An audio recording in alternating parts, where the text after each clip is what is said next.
I'm your host, Nikki Eisenhauer, life coach and psychotherapist.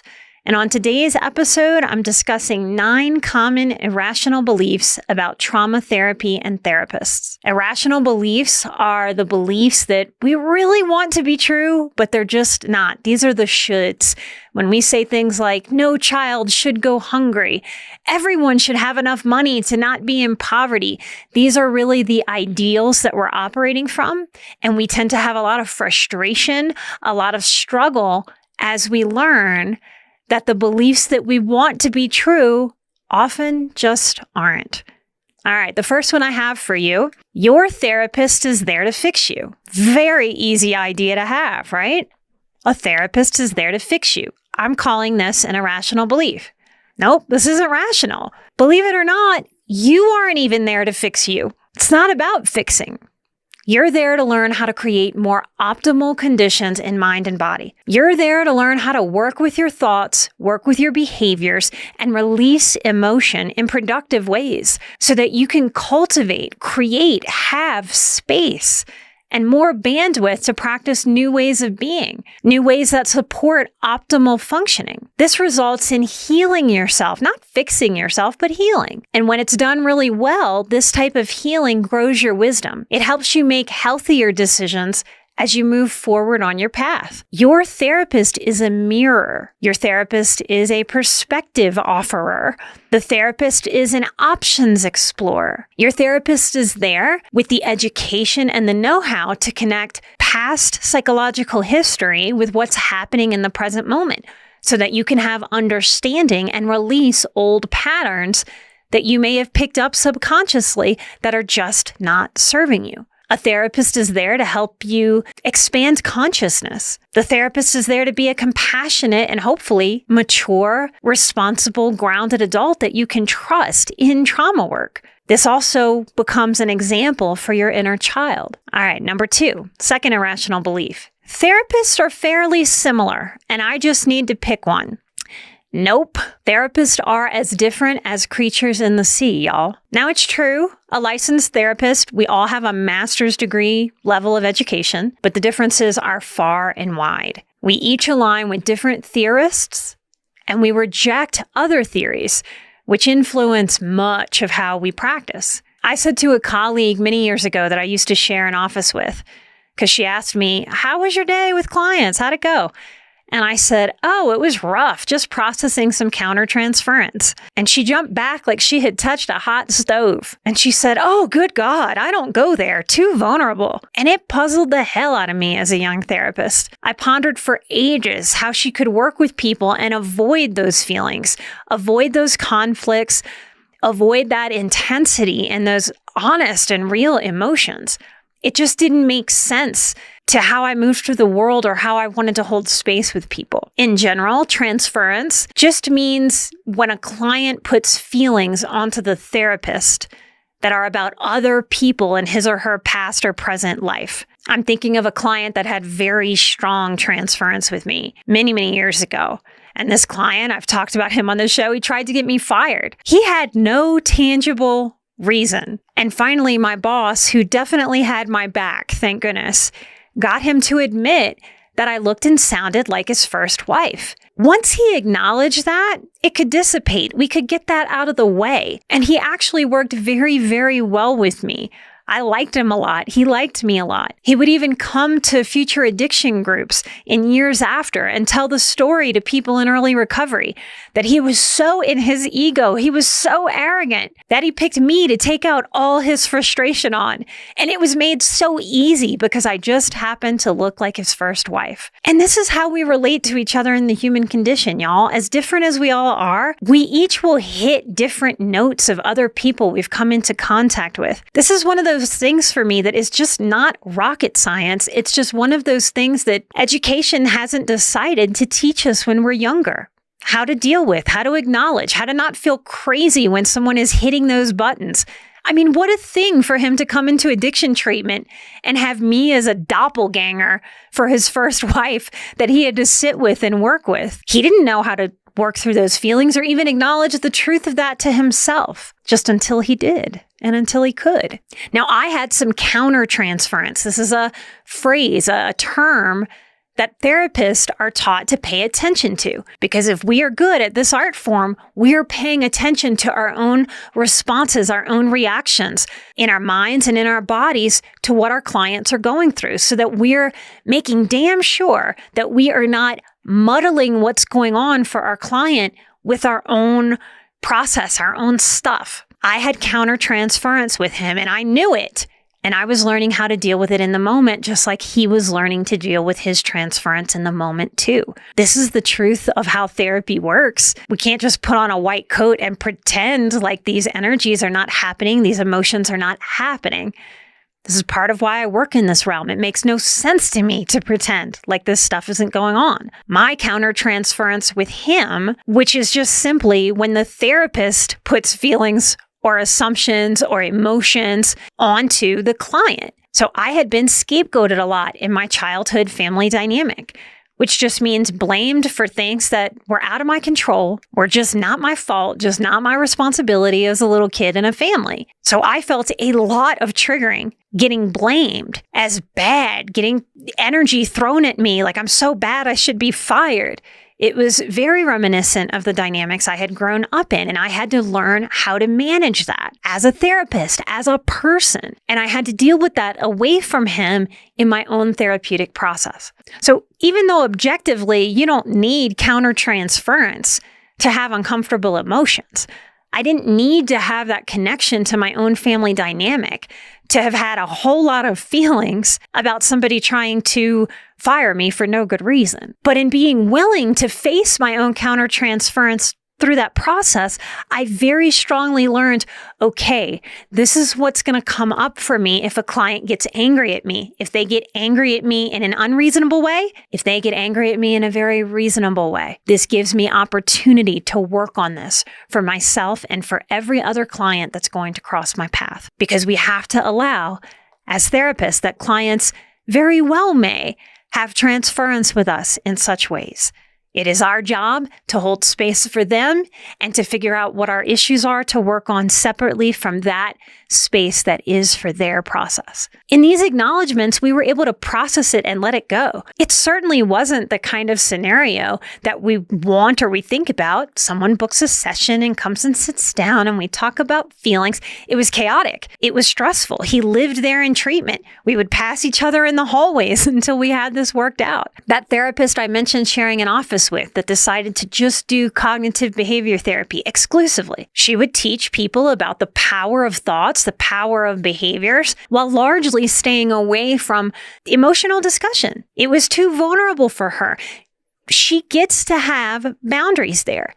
There are people that works great for. And I very much trusted her that if she wound up with a client that was cut from my cloth, she'd send them to me, recognizing that they needed emotional work that she wasn't willing to do. Good on her and good for her clients. There's great variance in therapist personality, educations, life experience, the paths they take in life, who and what issues they choose to work with, and that may change for a therapist season to season depending on what's going on in their personal life, depending on what their desires are, their affinities for this work, their strengths, and how to honor their weaknesses. Every therapist is not going to be strong in the same realms, and that's reasonable and okay. We can acknowledge that as therapists, and we can know that as clients seeking therapy. If you want to get hundreds of hours of exclusive audio and video not available anywhere else, and also support my work and the show, come find us at patreon.com/emotionalbadass. You'll immediately, instantly get monthly bonus episodes that are not available publicly. You'll get access to my monthly live stream video Q&As. You can come participate, or you can come listen to the other questions that other patrons throw into the mix. You get exclusive discounts, access to our community of badasses, and commercial-free episodes. It's the quickest way to support the show and support your own healing journey. I don't want you working any harder than you've already worked. I just want you to hit play on some of this content, fall asleep to it, let it marinate, let your subconscious soak it up. Patreon.com/emotionalbadass.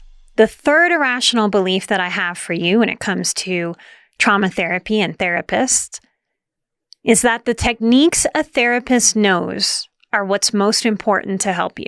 It's a very common irrational belief. Sounds solid, right? There's no problem with this on its face. The techniques a therapist knows are what's most important in helping you. I'm here to say, nope, this is not a reasonable belief. It's not rational. And I know this sounds backwards. Understand that we are an anxious culture, and anxiety wants us to do a thing because that thing is tangible. When we're anxious, we feel powerless about something somewhere. And so being able to do the technique, our human egos love this. We love the technique. It's a doing that often lessens our anxiety in the moment, but that just gives us a reprieve from anxiety in the moment. It doesn't get to what is driving underneath that anxiety and driving that anxiety forward. So it offers a temporary relief when we have the thing to do. This is fine a lot of the time.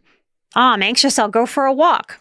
It's very healthy, but it also can be a problem if every time I have an issue, I'm avoiding thinking through or feeling through the issue because I'm just going on a walk. Then that healthy tool of going on a walk, taking a break, getting some movement from my body so that I can think it through becomes a distraction, a deflection, instead of a healthy technique to be done. When it comes to working with a therapist, a lot of therapists have different little techniques in their pocket. Some of them are fun to do. They're enjoyable to do. They feel like a fun little hack. I believe it's important to differentiate healthy anxiety from dysfunctional anxiety here and work to let other factors like healthiness, usefulness, reasonableness, balance make decisions over unhealthy anxiety.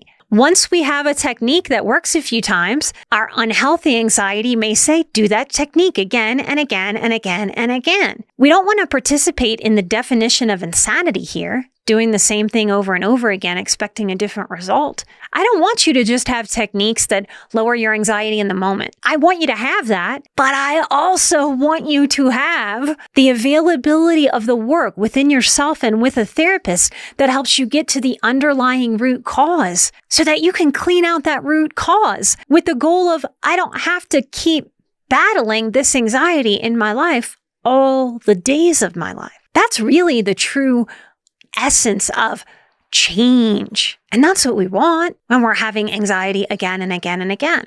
So in our do culture, we like the doing of a technique. Now, I love the work of Fritz Perls. He is the theorist that began Gestalt therapy, and it's foundational to who I am as a person. We have ideas from Fritz Perls like, we are greater than the sum of our parts. That's from Gestalt therapy. I am most definitely greater than the sum of my parts. You are most definitely to me greater than the sum of your parts. That is the magic of what makes us a human, a person. It is the essence of who we are that we can't just pull apart and measure. Fritz Perls believed that the most important thing in therapy is the relationship with the therapist. I believe that from the tips of my hair to the tips of my toes. This is true for me with my clients and true of the therapists who have impacted me the most over my life. Now, how could this be true? When colleges teach what therapy is, and then therapists are supposed to go out into the world and conduct therapy. How could the relationship be the most important thing? I'm going to try to explain. The relationships that have helped me the most therapeutically really gave me a model for my own work with clients. It may have taught me more of how to be with clients than anything from my college experience. The people who have been the most impactful to me showed me that I could trust them way before they ever pulled out a technique. Then when they pulled out a technique, because I had a trust in them, I was willing to try their technique, which made the technique more effective for me from my place of willingness. There's a lot of energy exchange between the intimacy of therapist and client in trauma work, and that relationship is inherently hard, if not impossible, to measure. What grew the trust in a therapist for me was everything that happened outside of or before the actual therapy, like their level of warmth. There's no class that teaches you how to be warm. You're either warm in your temperament or you're not. Kindness, ability to actually listen to me in a first-time call or a first session, an ability to give me a sense that they were getting me, understanding me. Trust building has to do with so much nonverbal communication, like eye contact. For me to trust a therapist, they have to be able to give me confident, mature, grounded, strong, direct eye contact, not avoidant eye contact, not creepily staring me down eye contact. The skills of being able to listen and give engaged feedback. They have to not drift off and fall asleep, something I've experienced with at least 3 different therapy professionals when I was a younger woman. Therapists I've trusted have been able to be consistent. We make an appointment, they're there, and they're there on time, ready. The biggest factor in my trusting a therapist, honestly, is in the therapist being able to own a simple mistake or an oversight with maturity, respect, kindness, without justification or blame or immaturity. It was such a gift for me, though I didn't know it in the moment, that I got lost. I didn't know if I was in the right place the very first time I met my long-term healer and colleague and therapist and coach and mentor and sister and mother. She hadn't mentioned that it was a home office. I was losing a lot of time from post-traumatic stress symptoms at the time. I was panicking when she came out, thinking I might miss the appointment if I'm in the wrong place. And when she walked outside, I realized, okay, she matches her picture. I'm in the right place. I had an edge to my voice because of my nervous system being totally fried. And I said with that edge in my voice, I didn't know if this was the right place. I thought I was looking for an office and this is a house. And she looked concerned, genuinely. And she said, I'm so sorry. I should have told you that. And I'll make a point to make sure I'm telling that to people moving forward. Thank you for telling me. And my heart swelled. Even today, I can feel it. It made me want to burst out crying, and I didn't understand in the moment why. It took me weeks to process why. It was one of the first times in my life I saw someone simply and easily receive a complaint from me, number one, and then own it simply, saying, I'm sorry, with a promise of an adjustment moving forward and a gracious thank you. This moment was more profound for me and showed me I could trust her more than anything she did with me. That was actual therapy in those first months together. In trauma work, it is every moment of interaction because people coming to you as a therapist have been so betrayed. They are so desperate to be able to trust someone that it is inherently important that anyone billing themselves, naming themselves trauma therapist, understands that and is able to deliver everything outside of that actual therapy space that helps the client develop a reasonable sense of trust to be able to do the deeper work. Number 4 is this. The therapist fee is for the time you spend together. Nope. Depending on where you are, if you're seeking local services, therapy might be $100 to $500 an hour. You're not paying for 1 hour or 50 minutes. That's the traditional therapy time. You're not paying for those minutes. You're paying for the extensive education of that therapist, their experience, their life experience, believe it or not, their educational experience, their guidance, their insights, their intimacy, the office space, the technology they're using, the scheduler that costs money to use, the AC, the heat, their continuing education. And yes, on top of all of that, for them to make a profit because they have to live and they love to help. But helping as a profession also means to do it well and not burn out, that you have to make enough money to not be sitting at a poverty level where you are so stressed about what you're charging or the salary you're making that you can't take very good care of yourself either. That makes for a very codependent therapist who's not making enough money to reasonably take care of their own bills and their own self-care so that they can show up in integrity of caring for others. When you show up and pay for a therapy session, that's how we typically think of it. It's how it's typically billed. Yes, you're paying for that time, the space, the undivided attention of that 50-minute session. The old adage, you get what you pay for, can very much apply here. And that can be very upsetting, especially to younger people. We seem to be living through a cultural wave that everything should be affordable to everybody. And for a different episode, that would also be an irrational belief.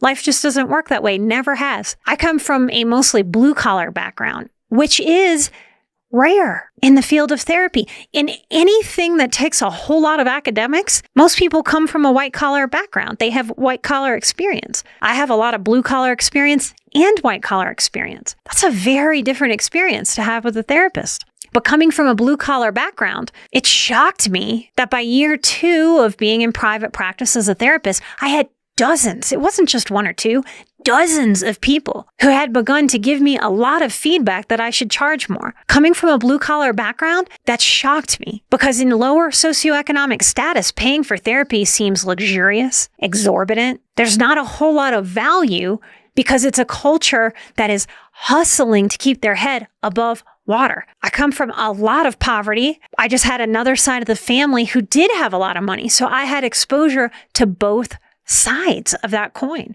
It shocked me that people who were paying me would look at me and say, I would pay you more. You were good at this. I had come from a sense of lack when it comes to money, very common in blue collar circles. Clients told me, hey, what you offer is more than what I've gotten out of months and months, even a year of therapy in one session. I could have had 100 other therapists, 100 other professors tell me that, and I might have heard them, but hesitated. Having my own clients who were paying tell me that they were willing to pay me more was a more powerful encouragement, and it helped me step away from my own imposter syndrome, and it helped me charge a wage that helped me do more good in the world. That's part of how I initially had some space to be able to produce this show in the first place. So when you go to therapy, you are not just paying for minutes with someone. You are paying for an experience, which leads me to my next irrational belief. Because in lower socioeconomic status, paying for therapy seems luxurious, exorbitant. There's not a whole lot of value because it's a culture that is hustling to keep their head above water. I come from a lot of poverty. I just had another side of the family who did have a lot of money. So I had exposure to both sides of that coin. It shocked me that people who were paying me would look at me and say, I would pay you more. You were good at this. I had come from a sense of lack when it comes to money, very common in blue collar circles. Clients told me, hey, what you offer is more than what I've gotten out of months and months, even a year of therapy in one session. I could have had 100 other therapists, 100 other professors tell me that, and I might have heard them, but hesitated. Having my own clients who were paying tell me that they were willing to pay me more was a more powerful encouragement, and it helped me step away from my own imposter syndrome, and it helped me charge a wage that helped me do more good in the world. That's part of how I initially had some space to be able to produce this show in the first place. So when you go to therapy, you are not just paying for minutes with someone. You are paying for an experience, which leads me to my next irrational belief. All right, y'all, we're going to stop there. Part 2 will pick up right here next week. Come tune in and listen to part 2 of irrational beliefs about trauma therapy and therapists. One of the things that we do for our patrons is we give you a shout out on the public feed, on the public show. So I want to thank these Patreon supporters. Y'all really are the backbone. It is such a beautiful circle of me and my team putting out this content to help support you, to help grow you. Patreons, y'all are our support too. There have been times through the years of doing the show where we could not have kept going without Patreon. We appreciate y'all so much, and I am so proud that that feels like the happiest little corner of the internet where people are genuinely and deeply working to heal themselves. It is a low stress, easy vibes community where we get to show up and take some nuggets of what will help support us through our days and through this life. Thank you all so much. So I have some shout outs from Patreon producers of the show. I want to thank Tatum, Stephanie, Elizabeth, Diego, Sharon. Thank you, Patricia, Linda, Mary, Stephanie, Sarah, Ruth, Ramona, Sean, and Jesse. Light and love to all of you. If you want to get a shout out on the show, come participate, hang out, and you'll hear your name as a patron of Emotional Badass. Thank you for helping us get this content out all over the world.